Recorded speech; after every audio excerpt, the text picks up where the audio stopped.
Hello friends, welcome to my channel Sharmi's kitchen and blog. আজ আপনাদের সাথে আমি আরেকটি নতুন রেসিপি নিয়ে চলে এসেছি।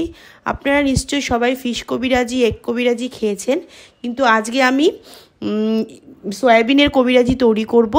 তাহলে চলুন ভিডিওটি স্কিপ না করে আপনারা দেখতে থাকুন আজকে আমি কিভাবে সয়াবিনের কবিরাজি তৈরি করছি। সয়াবিনের কবিরাজি তৈরি করবার জন্য আমি 100 গ্রাম সয়াবিনকে সেদ্ধ করে জল ঝরিয়ে নিয়েছি। এবার এটা আমি মিক্সিতে গ্রেট করে নেব। 3টে আলু সেদ্ধ করে নিয়েছি, এবার আলু সেদ্ধটাকে গ্রেট করে নেব।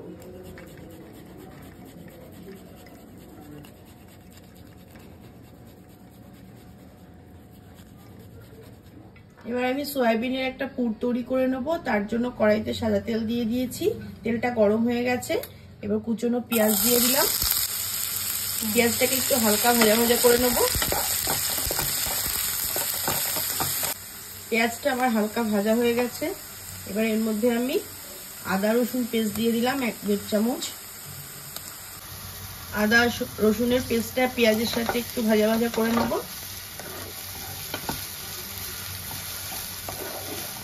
এবার এর মধ্যে আমি 1/2 চামচ লঙ্কার গুঁড়ো, 1/2 চামচ জিরার গুঁড়ো,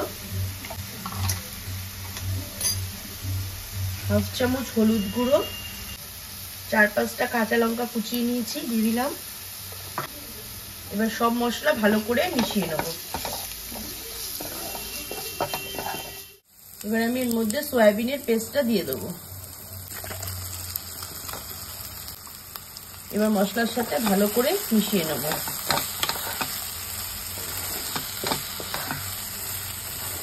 এবার আমি গ্রেট করা আলুটা দিয়ে দেবো। পরিমাণ মতন লবণ দিয়ে দিলাম। আবারও সবকিছু ভালো করে মিশিয়ে নেব।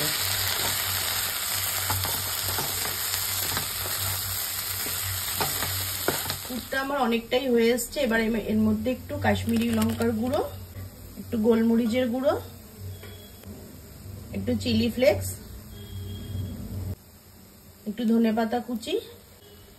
এবার সবকিছু ভালো করে মিশিয়ে নেব।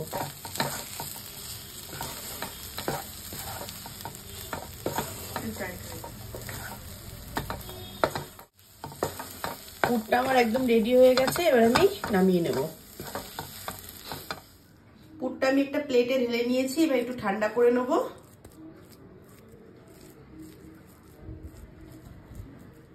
আমার পুরটা ঠান্ডা হচ্ছে, আর আমি এইদিকে যে কাটলেট, পুরের যে কাটলেট তৈরি করব, কাটলেট করে যে কোটটা তৈরি করব, তার জন্য আমি একটা ডিম নিয়ে নিয়েছি।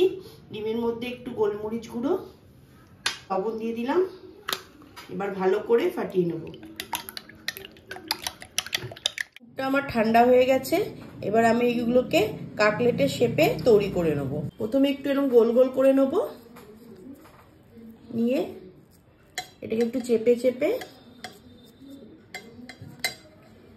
কাটলেটের শেপ দিয়ে নেব।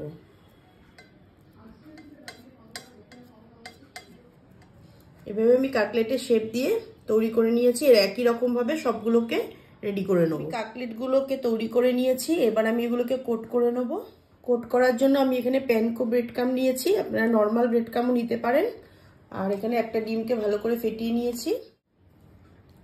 প্রথমে আমি ব্রেড ক্রাম্বে দিয়ে নেব।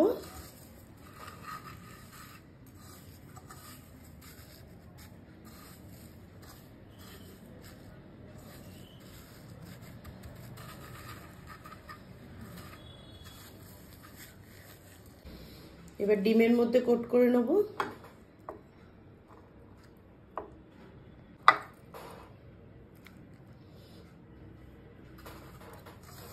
আবার ব্রেড ক্রাম্ব দিয়ে কোট করে নেব।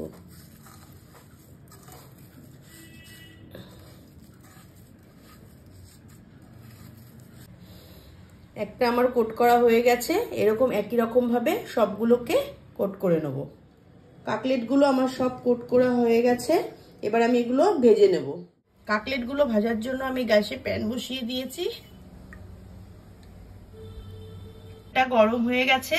এবার আমি কাটলেটগুলো ভেজে নেব।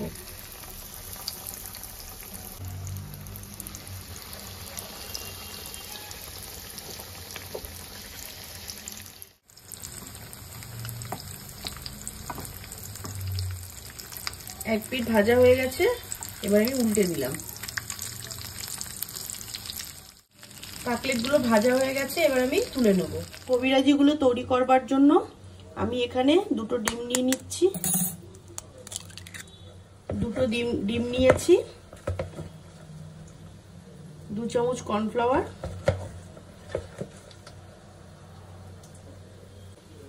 একটু লবণ দিয়ে দিলাম। এবার ভালো করে ফেটিয়ে নেব।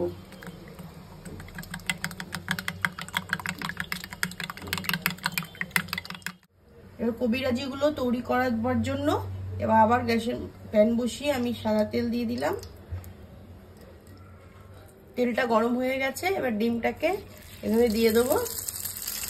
গ্যাসের ফ্লেমটাকে কমিয়ে নেবেন।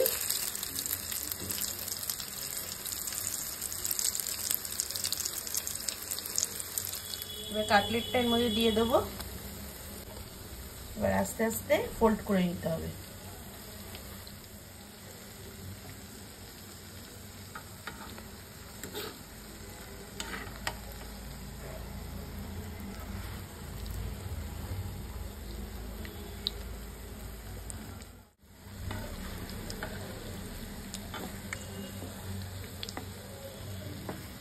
আমার একটা রেডি হয়ে গেছে, এবার এটা আমি তুলে নেব। তাহলে ফ্রেন্ডস, আমার এই সয়াবিনের কবিরাজি রেসিপিটি একদম রেডি হয়ে গেছে। এটা আপনারা ইভিনিংয়ে স্ন্যাক্স হিসাবে তৈরি করতে পারেন। আপনারা নিশ্চয়ই সবাই ফিশ কবিরাজি, এগ কবিরাজি তৈরি করেছেন।